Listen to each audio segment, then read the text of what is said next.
Prologue. La flamme oubliée. Le silence. Un silence lourd, presque palpable.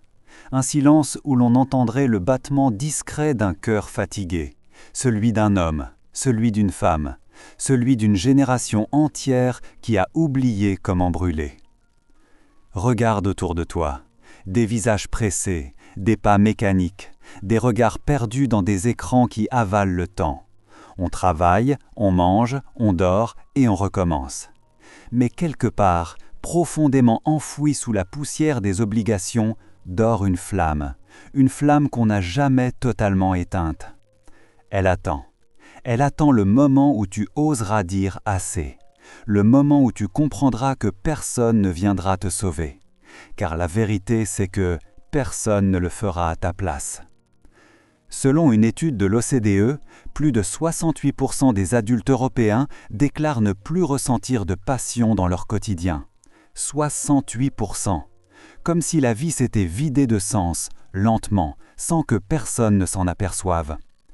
Mais toi, quand as-tu ressenti pour la dernière fois ce feu brûler en toi? Ce moment où tu savais que rien ne pouvait t'arrêter? Ce moment où la peur reculait, où le doute se taisait, où tu te sentais vivant? Eric Thomas disait souvent que tout commence par une décision intérieure, une décision invisible, intime, silencieuse. Le monde ne l'entend pas, mais toi, oui. C'est le battement du feu, celui qui murmure « lève-toi » quand tout en toi veut dormir encore 5 minutes. Tu vois, la flamme intérieure ne se nourrit pas de motivation. Elle se nourrit de douleur, de discipline, de foi, de sacrifices que personne ne verra. Elle se nourrit de ton histoire, de tes cicatrices, de tout ce que tu as survécu sans t'en vanter. Alors, si tu es ici à écouter cette voix, ce n'est pas un hasard. C'est peut-être le moment de rallumer ce feu, celui qui a faibli mais n'a jamais disparu, celui qui a toujours su que tu étais fait pour plus grand. Respire profondément, ferme les yeux, écoute ce silence qui t'entoure. Tu entends? C'est ton feu qui recommence à parler. Et ce livre n'est pas un manuel ni une théorie, c'est une traversée, un voyage à travers la peur, le doute, la douleur et la renaissance. Un miroir où tu verras peut-être ton propre reflet. Le feu intérieur ne brûle pas pour impressionner. Il brûle pour rappeler à ton âme qu'elle est encore vivante. Alors allons-y. Chapitre 1. Le choix de souffrir ou d'avancer. Chapitre 1. Le choix de souffrir ou d'avancer. Le froid. La nuit est encore jeune et pourtant, il marche seul dans les rues de Détroit. Pas de toit, pas de lit, pas d'avenir clair, juste un sac à dos et un rêve si brûlant qu'il lui tient chaud même dans la neige. Cet homme, c'était Eric Thomas. Chaque pas qu'il faisait résonnait comme une prière silencieuse. Pas après pas, douleur après douleur, il avançait. Parce qu'au fond, il savait que la souffrance ne disparaît jamais, mais qu'on peut choisir ce qu'on en fait. Regarde ta vie. Combien de fois as-tu souffert en silence? Combien de fois as-tu laissé cette douleur t'éteindre au lieu de t'éclairer? La plupart des gens croient que le succès vient de la chance, du talent ou des opportunités. Mais la vérité, c'est qu'il vient du choix. Le choix d'avancer malgré tout. Le choix de continuer alors que personne ne regarde. Selon une étude menée par l'Université de Stanford, plus de 85% des réussites professionnelles et personnelles sont liées non pas à la compétence, mais à l'attitude face à la difficulté. La différence entre ceux qui abandonnent et ceux qui triomphent n'est pas la force ni l'intelligence, c'est la persistance. Eric Thomas dormait parfois dans des bâtiments abandonnés. Il mangeait peu. Il ne savait pas où il serait le lendemain. Mais chaque matin, il se levait. Et chaque matin, il disait à voix basse « Je ne laisserai pas ma douleur me définir. » Et toi, qu'as-tu fait de ta douleur? L'as-tu cachée derrière un sourire? L'as-tu noyée dans la distraction, le confort, le demain je commencerai? Imagine un instant que ta douleur n'est pas ton ennemi, qu'elle est ton professeur. Chaque cicatrice, chaque échec, chaque perte, c'est une leçon gravée dans ta peau, un langage que seuls ceux qui ont souffert peuvent comprendre. Le marathonien sait que la douleur arrive toujours aux 25 km. Mais c'est là, précisément là, que le feu s'allume. Ce feu que les autres appellent folie, mais que les gagnants appellent foi. Nelson Mandela a passé 27 ans en prison, 27 ans à contempler les murs d'une cellule de pierre. Et pourtant, à sa sortie, il a dit « J'ai appris que le courage n'est pas l'absence de peur, mais la capacité de la vaincre. » Il avait choisi d'avancer. Tu vois, la souffrance ne disparaît jamais complètement, mais elle change de forme. Quand tu l'acceptes, elle devient force. Quand tu la fuis, elle devient chaîne. Alors pose-toi cette question maintenant. Qu'est-ce que tu choisis? Souffrir dans le regret ou avancer dans la douleur? Parce que la vie n'attendra pas que tu sois prêt. Le monde ne mettra pas en pause ton histoire, et le feu en toi s'éteindra lentement si tu ne le nourris pas de courage. La douleur, c'est la preuve que tu es encore en vie. C'est la preuve que ton âme se bat encore. Et si tu ressens cette brûlure, c'est que quelque chose en toi refuse d'abandonner. Respire. Sens cette chaleur dans ta poitrine. C'est ton feu. Il te parle. Il te dit « Avance, même si tu as peur. Avance, même si tu tombes. Avance, parce que chaque pas te rapproche du vrai toi. » Et quand la douleur reviendra, ne la maudis pas, remercie-la, parce qu'elle te rappelle que tu n'es pas fini, que tu n'as pas dit ton dernier mot. Le feu intérieur ne cherche pas la facilité, il cherche la transformation. Et toute transformation commence par un choix. Alors aujourd'hui, choisis. Souffrir ou avancer. Mais rappelle-toi, même dans la nuit la plus sombre, une seule étincelle peut rallumer l'incendie. Rappelle-toi, la vie va-t-en-selle. Prochain chapitre, la discipline du feu. Chapitre 2. La discipline du feu. Le feu, sans discipline, n'est qu'un incendie qui consume tout sur son passage. Mais quand il est maîtrisé, il devient lumière, il devient direction, il devient force créatrice. La plupart des gens veulent la réussite, mais refusent le prix de la régularité. Ils veulent brûler fort sans comprendre qu'un feu qui brûle trop vite s'éteint trop tôt. La discipline, c'est l'art de rester fidèle à ton feu. Même quand la passion s'éteint, même quand la motivation s'enfuit, même quand personne ne regarde. Éric Thomas se levait chaque matin à 4 heures. 4 heures du matin quand le monde dort encore. Il allumait son feu avant que le soleil ne le fasse. Il appelait ça la guerre contre la paresse. Parce que chaque matin, il savait que son ennemi n'était pas dehors, mais à l'intérieur. Selon une étude publiée par l'Université de Harvard, les personnes les plus disciplinées ne réussissent pas seulement plus vite, elles sont aussi 60% plus heureuses que la moyenne, parce qu'elles sentent qu'elles contrôlent leur vie, qu'elles ne sont plus des spectateurs, mais des créateurs. Imagine la scène, une ville encore plongée dans l'obscurité. Le froid de l'aube mord la peau. Mais dans un petit appartement, une lumière s'allume. Quelqu'un lasse ses chaussures, en silence. Il sort, respire l'air glacé et commence à courir, seul. Chaque pas est une promesse faite à soi-même. C'est ça, la discipline. Ce n'est pas spectaculaire, ce n'est pas visible, c'est une victoire silencieuse répétée jour après jour jusqu'à ce que le monde entende ton nom. Et toi, combien de fois t'es-tu promis de recommencer demain? Combien de fois as-tu attendu que la motivation revienne comme un visiteur qu'on espère et qui ne vient jamais? La vérité, c'est que la motivation n'est qu'une étincelle, Mais la discipline, c'est le bois sec qui garde ton feu vivant. Kobe Bryant s'entraînait avant que ses coéquipiers se lèvent. Michael Phelps nageait 6 heures par jour, 7 jours sur 7, sans pause, même à Noël. Ces gens ne cherchaient pas le confort, ils cherchaient la constance. Parce que la discipline, ce n'est pas une prison, c'est la liberté suprême. La liberté de savoir que tu es capable de te tenir à une promesse que tu t'es faite à toi-même. Regarde ton quotidien. Chaque geste répété, chaque habitude, chaque petit acte est un bûche ajouté à ton feu. Et si tu n'alimentes pas ton feu, quelqu'un d'autre t'utilisera pour nourrir le sien. Alors pose-toi cette question. À quoi consacres-tu tes premières heures du matin? À ton feu ou à ton téléphone? Aux excuses ou à ton engagement? Le cerveau humain adore la répétition. Les neuroscientifiques appellent cela la plasticité neuronale. Chaque fois que tu répètes une action, tu renforces un circuit.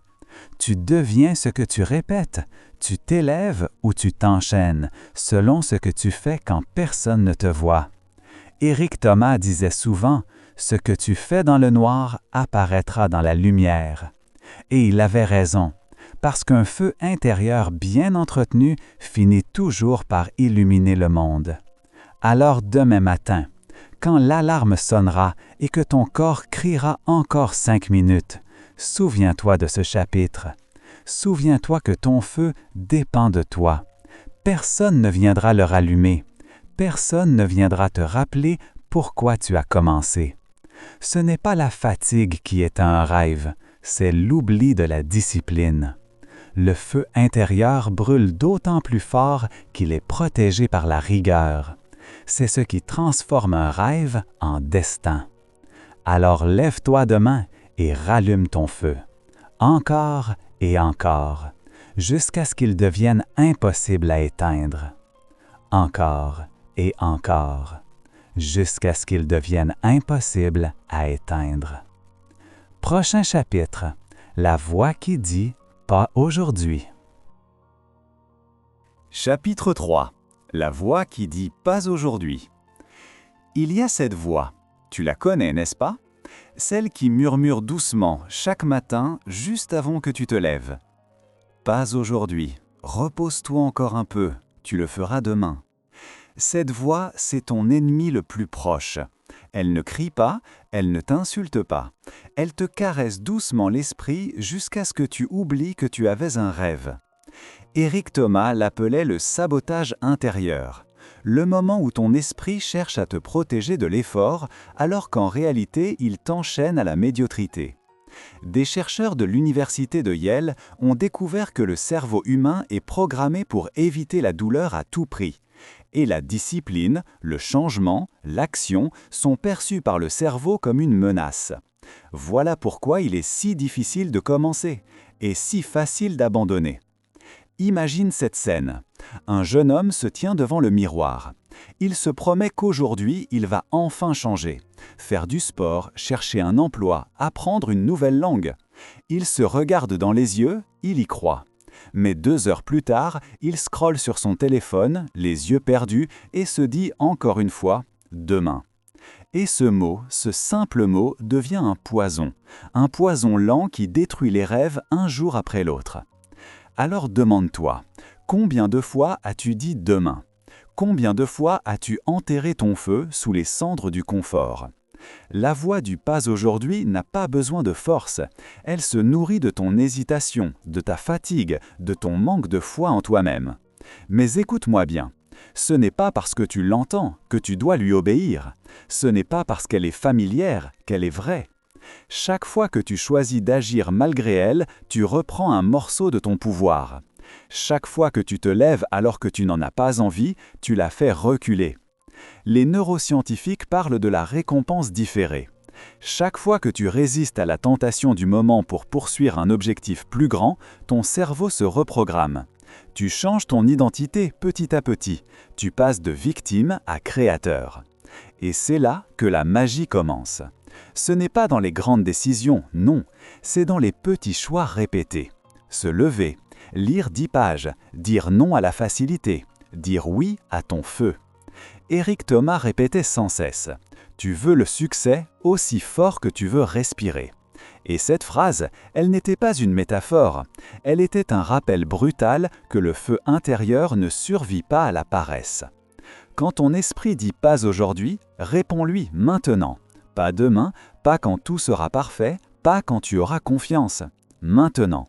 Parce que le moment parfait n'existe pas.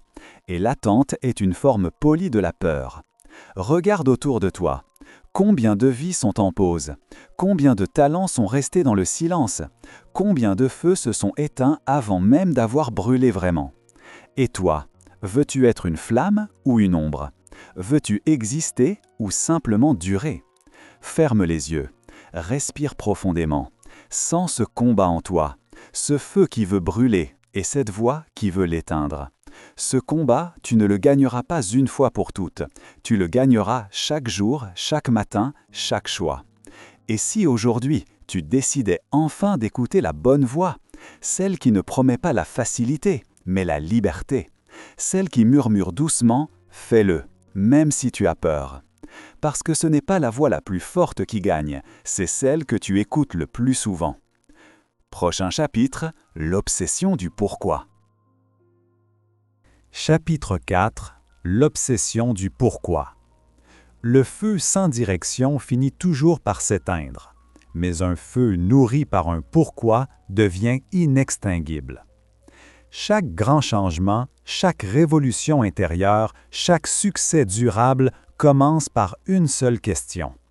Pourquoi? Pas le pourquoi des autres, pas celui qu'on t'a appris à répéter, mais le tien, celui qui brûle en silence dans ton ventre depuis des années. Tu vois, la plupart des gens savent ce qu'ils veulent.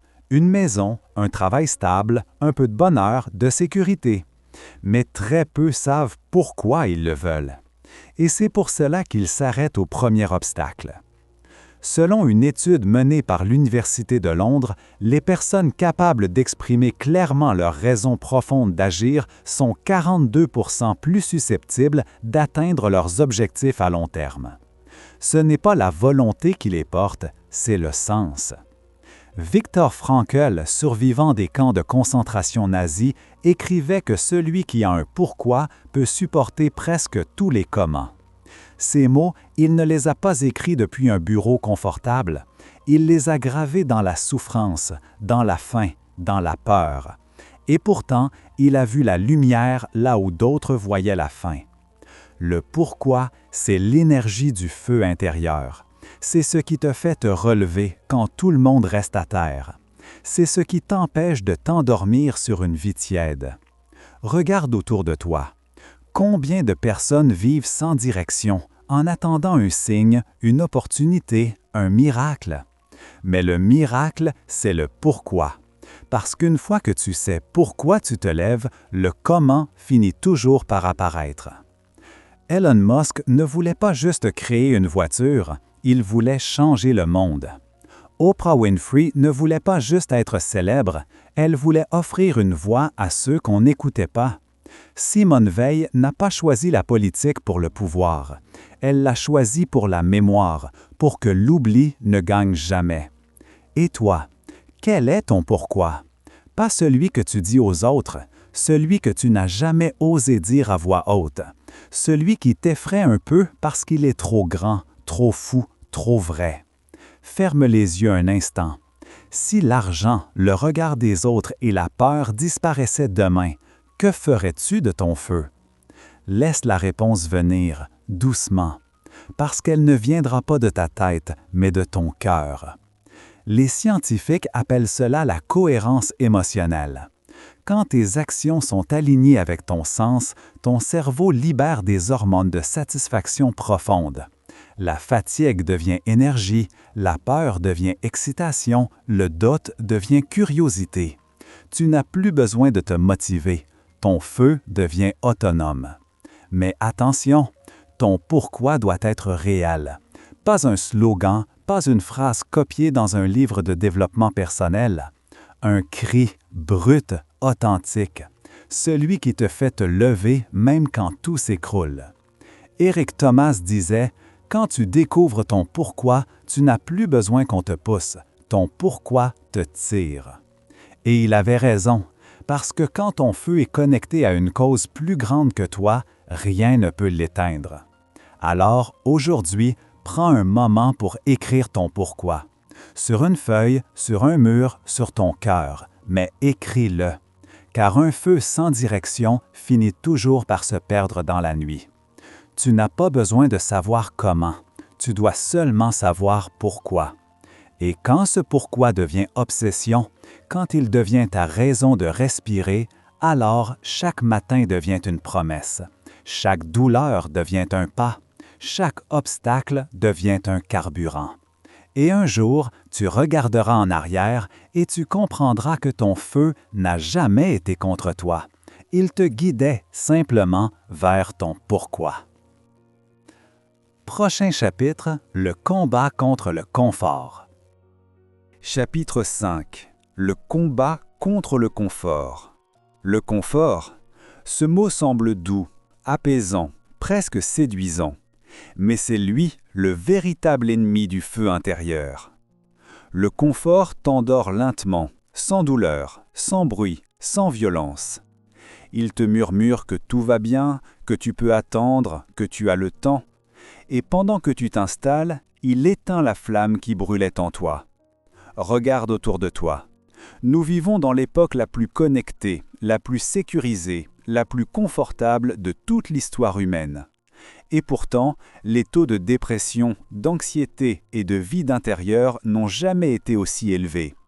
Selon l'Organisation mondiale de la santé, plus de 300 millions de personnes souffrent aujourd'hui de dépression sévère. Trop de confort, pas assez de sens. Le feu intérieur ne peut pas grandir dans la tiédeur. Il a besoin de friction, de résistance, d'inconfort. C'est dans la difficulté que la grandeur se forge. C'est dans la tension que la transformation naît. Eric Thomas le savait mieux que quiconque. Quand il prêchait dans des écoles où personne ne l'écoutait, il continuait. Quand il se levait à 4 heures du matin pour parler à des jeunes qui dormaient encore, il continuait. Il aurait pu rester dans son lit. Il aurait pu attendre une scène plus grande. Mais il savait que le confort tue le rêve plus sûrement que l'échec. Tu vois, le confort est un piège. Il se déguise en paix, mais il t'arrache ton potentiel. Il t'offre une chaise moelleuse alors que tu devrais construire un trône avec tes mains. Une étude menée par l'université de Stanford a démontré que les personnes qui s'exposent régulièrement à des situations inconfortables, apprentissage, sport, froid, nouveauté, développent une meilleure résilience émotionnelle et mentale. Leur cerveau s'adapte, devient plus flexible, plus rapide, plus fort. L'inconfort devient un terrain d'évolution. Alors, pourquoi passes-tu ta vie à l'éviter ? Pourquoi cherches-tu toujours la facilité, le chemin sans résistance, le moindre effort ? Parce que le confort rassure ton ego, mais affame ton âme. Imagine un instant, un boxeur qui refuse les coups, un artiste qui ne veut jamais se tromper, un arbre qui ne veut pas de vent. Peux-tu imaginer leur croissance ? L'inconfort est le vent qui fait plier ton feu sans le briser. C'est ce qui te rend vivant. Les grands leaders ne cherchent pas la facilité, ils cherchent la justesse. Ils ne veulent pas une vie douce, ils veulent une vie vraie. Et toi, que veux-tu vraiment ? Une existence calme ou une vie qui vibre ? Pose-toi cette question chaque fois que tu sens la peur du changement. Demande-toi si tu veux rester spectateur de ta propre histoire ou si tu veux enfin entrer dans l'arène. Parce que dans cette arène, il y a de la sueur, du sang, des larmes. Mais il y a aussi la liberté, la fierté, le feu. Tu ne peux pas être vivant et confortable à la fois. Tu dois choisir. Eric Thomas disait « Les gagnants n'ont pas besoin que ce soit facile, ils ont juste besoin que ce soit possible. » Et il avait raison, parce que chaque pas hors du confort est un pas vers ta vérité. Regarde bien ta vie. Où t'es-tu arrêté simplement parce que c'était devenu agréable ? Quel rêve as-tu laissé mourir parce qu'il demandait trop d'efforts ? Le confort ne t'offre jamais la paix. Il t'offre juste une illusion de repos pendant que ton âme s'éteint lentement. Alors, sors, va dehors, Affronte le froid, la peur, la fatigue, le doute. C'est là que ton feu attend. Pas dans le canapé, pas dans la sécurité, pas dans la facilité. Souviens-toi de ceci. Les flammes ne naissent pas dans les zones de confort. Elles naissent dans les tempêtes. Et parfois, il faut tout brûler pour renaître. Chapitre 6. L'énergie du sacrifice. Le feu intérieur ne se nourrit pas de promesses. Il se nourrit de ce que tu es prêt à perdre pour le garder en vie. C'est là que commence le vrai prix du rêve, le sacrifice. Le monde te vend l'illusion du succès facile. Travaille moins, gagne plus, reste calme, tout viendra à toi. Mais ceux qui ont changé leur vie savent, rien de grand ne se construit sans perte. Eric Thomas le répétait dans chacune de ses conférences. Tu ne peux pas vouloir le succès et vouloir dormir en même temps. Chaque heure de confort que tu choisis, tu la prends à ton destin. Regarde les géants qui t'inspirent. Steve Jobs a sacrifié sa santé, sa stabilité, ses relations pour bâtir Apple. J.K. Rowling a écrit Harry Potter dans des cafés froids, seul, sans argent, avec un bébé dans les bras. Michael Jordan a perdu plus de 900 tirs décisifs dans sa carrière. Et pourtant, il est devenu une légende. Ce n'est pas le talent qui les a rendus grands, c'est leur feu. Un feu alimenté par les sacrifices invisibles. Selon une étude de l'Université de Cambridge, les personnes qui acceptent des sacrifices temporaires pour un objectif à long terme développent une plus grande satisfaction existentielle et un niveau de bonheur durable supérieur de 34%. Pourquoi? Parce qu'elles donnent un sens à leur douleur. Elles choisissent de brûler pour quelque chose. Tu vois, le sacrifice, ce n'est pas perdre, c'est échanger. Tu échanges ton confort contre ta croissance, ton temps contre ta vision, ton ancien toi contre celui que tu veux devenir. Mais voilà, tout le monde veut briller, peu veulent brûler. La différence entre ceux qui réussissent et ceux qui rêvent, c'est ce qu'ils sont prêts à laisser derrière eux. Les excuses, les peurs, les distractions, les regards des autres. Alors regarde bien ta vie. Qu'est-ce que tu refuses encore de sacrifier? Le sommeil inutile, les heures perdues sur ton téléphone, la peur de déplaire? Parce que tout ce que tu protèges par peur de perdre t'empêche de gagner. Eric Thomas a sacrifié son sommeil pour parler dans les lycées. Il a sacrifié sa sécurité pour vivre sa mission. Et chaque fois qu'il montait sur scène, sa voix tremblait de vérité, parce qu'il avait payé le prix. Il y a un moment dans chaque vie où le destin te demande une offrande.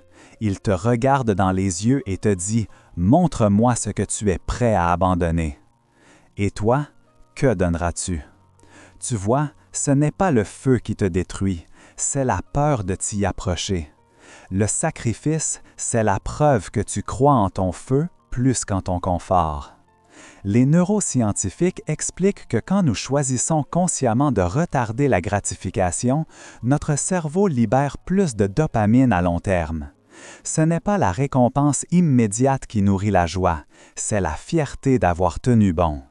Alors, la prochaine fois que tu devras choisir entre le facile et le juste, entre le plaisir instantané et la croissance invisible, souviens-toi, tu n'as pas besoin de tout. Tu as besoin de ce qui compte.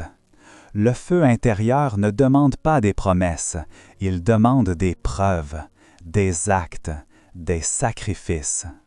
Parce qu'un rêve sans prix n'a aucune valeur, et un feu sans offrande finit par s'éteindre. Alors donne ton temps, ton effort, ton silence, ta patience. Donne-toi tout entier à ce feu, et regarde comment il te transformera. Chapitre 7. Le feu contre le temps. Le temps. Ce mot qui glisse entre les doigts comme du sable. Tu crois le posséder, mais il ne t'appartient jamais.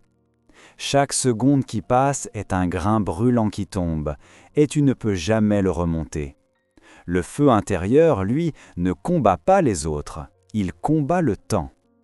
Regarde autour de toi. Tout change, tout s'éteint, tout s'érode. Les jours s'enchaînent, les années s'effacent. Et pendant que tu dis « demain », ton feu vieillit.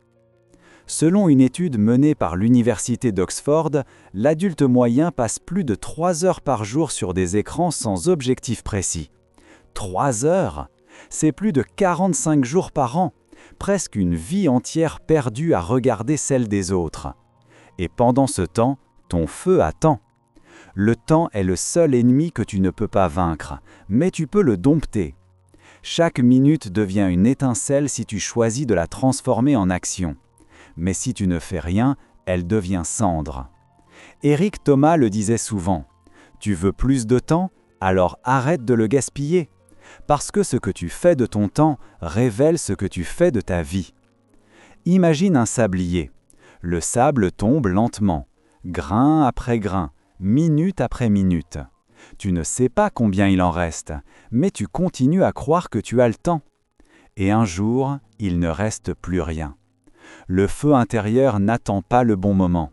Il brûle ici, maintenant, parce que le bon moment, c'est toujours maintenant. Regarde ta montre. Chaque battement d'aiguille est un battement de ton cœur, et chaque battement est un pas de plus vers la fin. Que fais-tu de ce battement-là? Les neuroscientifiques parlent de la perception du temps subjectif plus subjective. Plus tu vis en conscience, plus ton cerveau perçoit la vie comme riche et lente. Plus tu vis dans la distraction, plus tout te semble flou et rapide. Le temps s'accélère quand tu t'oublies, il se dilate quand tu es présent. Tu vois, la plupart des gens ne manquent pas de temps, ils manquent de priorité. Ils brûlent leur énergie dans 1000 directions sans jamais nourrir la seule flamme qui compte. Alors demande-toi, combien d'heures as-tu donné aujourd'hui à ton feu? Combien de minutes as-tu offertes à ton rêve? Combien de secondes ont été perdues dans l'oubli?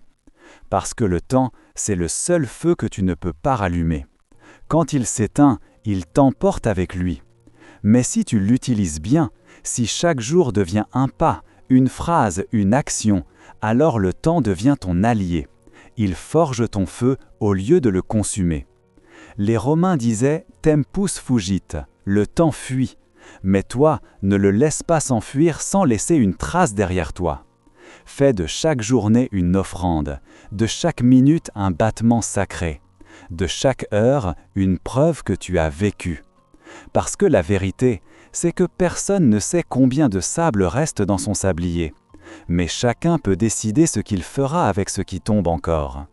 Alors avant que le prochain grain ne touche le sol, respire profondément. Regarde ton feu et promets-lui de ne plus gaspiller le temps qu'il te reste. Parce qu'un jour, il n'y aura plus de demain, seulement le souvenir de ce que tu auras osé faire aujourd'hui. Chapitre 8. Le moment de la vérité. La pluie tombe, doucement, régulière. Les gouttes frappent le sol comme une horloge. Chaque battement, un rappel. Le temps passe. Tu es là, seul, debout, face à toi-même. Plus de bruit, plus d'excuses, plus de promesses non tenues. Juste ce silence et ce feu qui brûle encore malgré tout. C'est ici, maintenant, que tout se joue. Le moment de la vérité, celui que personne ne peut vivre à ta place. Tu te souviens de tous ces matins où tu t'étais juré de changer? De tous ces jours où tu avais promis de recommencer, d'y croire, d'essayer encore? Le monde ne t'a pas oublié, mais il attend que tu tiennes ta parole. Éric Thomas appelle ce moment le face-à-face avec ton âme. Quand tu cesses de mentir, quand tu cesses de fuir, et que tu regardes en toi sans filtre, sans masque, sans peur. Alors, qui es-tu vraiment quand personne ne te regarde? Quand le public est parti, quand les lumières s'éteignent, quand le silence tombe, que reste-t-il de toi? Certains diront que c'est trop tard pour changer, trop tard pour rêver, trop tard pour rallumer le feu. Mais le feu intérieur ne connaît pas l'heure. Il attend, patiemment. Il brûle même sous les cendres. Tu crois être fatigué, mais tu es seulement éteint. Et tout ce qu'il te faut, c'est une étincelle. Regarde-toi. Tu es le résultat de tout ce que tu as supporté, de tout ce que tu as cru perdu, de chaque fois où tu as survécu. Et si tu écoutes bien, dans ton souffle, il y a encore une promesse. Le moment de vérité, c'est celui où tu décides vraiment. Pas celui où tu espères, pas celui où tu parles, celui où tu agis. Une étude de l'université de Duke a montré que 95% de nos actions quotidiennes sont automatiques, pilotées par l'habitude. Cela veut dire que ta vie ne changera pas si tu attends la motivation. Elle changera quand tu briseras le cycle, quand tu feras aujourd'hui ce que ton ancien toi refusait de faire. Ce moment n'a rien de spectaculaire. Il ne ressemble pas à une victoire de cinéma. Il est silencieux, discret, intime. C'est un battement de cœur, une respiration, un pas.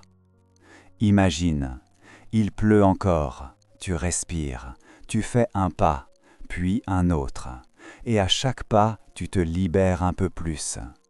Le feu en toi grandit, non pas parce que tu n'as plus peur, mais parce que tu décides d'avancer malgré elle. C'est ça, la vérité. Le courage n'est pas un cri, c'est un murmure qui dit « encore un pas ». Éric Thomas disait « Tout le monde veut être une bête, jusqu'à ce qu'il faille faire ce que les bêtes font ». Et il avait raison, parce que ce moment, celui où tu choisis d'avancer, est celui où tu deviens une force. Alors marche, même si tes jambes tremblent, même si ton cœur doute, même si personne ne croit en toi. Marche, parce qu'à chaque pas, tu rappelles au monde que tu es encore vivant. Et quand la pluie cessera, quand le soleil reviendra frapper ton visage, tu comprendras que le feu n'était pas dehors. Il était là, dans ta poitrine, depuis toujours. Tu n'as pas besoin d'un miracle, tu es le miracle. Et ce moment, ce simple instant où tu décides de ne plus attendre, c'est le commencement de tout.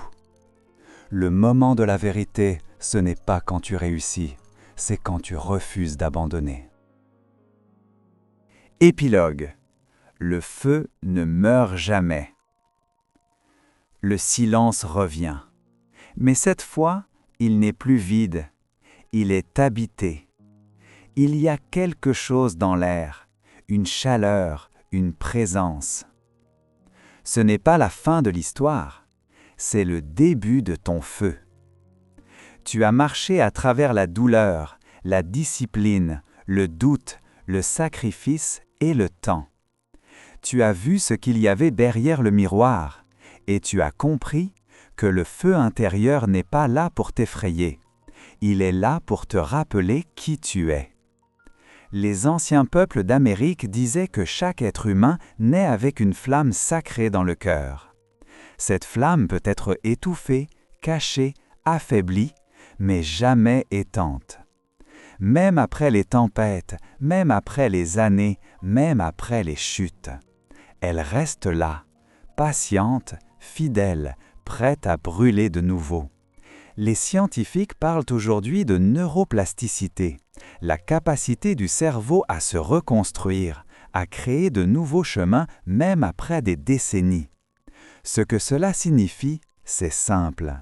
Il n'est jamais trop tard. Ton feu peut renaître à tout âge, à tout moment, dans n'importe quelle obscurité. Tu n'as pas besoin d'attendre une autre vie. Tu n'as pas besoin d'attendre que tout soit parfait. Le feu intérieur vit dans l'imperfection. Il se nourrit du chaos, des doutes, des erreurs, des recommencements. Alors, si tu écoutes ces mots là, maintenant, sache que ton feu t'écoute aussi. Il t'a reconnu. Il sait que tu veux recommencer. Il sait que tu veux brûler pour de vrai. Ferme les yeux un instant. Souviens-toi de tout ce que tu as traversé, de toutes les fois où tu aurais pu tomber sans te relever. Et pourtant, tu es encore là. Ce n'est pas la chance, ce n'est pas le hasard, c'est ton feu. Tu as toujours eu cette lumière en toi, Elle n'a jamais eu besoin d'être allumée, seulement d'être regardée. Eric Thomas disait « Quand ton feu intérieur devient plus fort que toutes les excuses du monde extérieur, alors tu deviens invincible. » Et maintenant tu comprends. Ce feu, ce n'est pas une métaphore, c'est ton essence, c'est ta vie, c'est ton devoir de l'entretenir. Un jour, tu raconteras ton histoire, et quelqu'un d'autre entendra tes mots, tes silences, ton courage. Et à son tour, il sentira son propre feu s'éveiller. Et la chaîne continuera, de cœur en cœur, de flamme en flamme. Parce que le feu intérieur ne meurt jamais. Il voyage, il se transmet, il éclaire. Et même quand ton corps s'éteindra, même quand ton nom s'effaça du vent, quelque part, dans une autre âme, une étincelle naîtra de ton passage. C'est ça le vrai héritage. Pas l'argent, pas la gloire, mais la lumière qu'on laisse derrière soi. Alors vis, aime, souffre, échoue, relève-toi, mais ne t'éteins jamais. Parce que tant que tu respireras, le feu vivra. Et tant que ton feu brillera, tu ne seras jamais seul. Le feu ne meurt jamais. Il change de forme, il change de voix, mais il continue, toujours. Respire une dernière fois. Sens cette chaleur au fond de toi. Ce n'est pas la fin, c'est le commencement. Le feu intérieur, ce que personne ne fera à ta place. Fin du livre.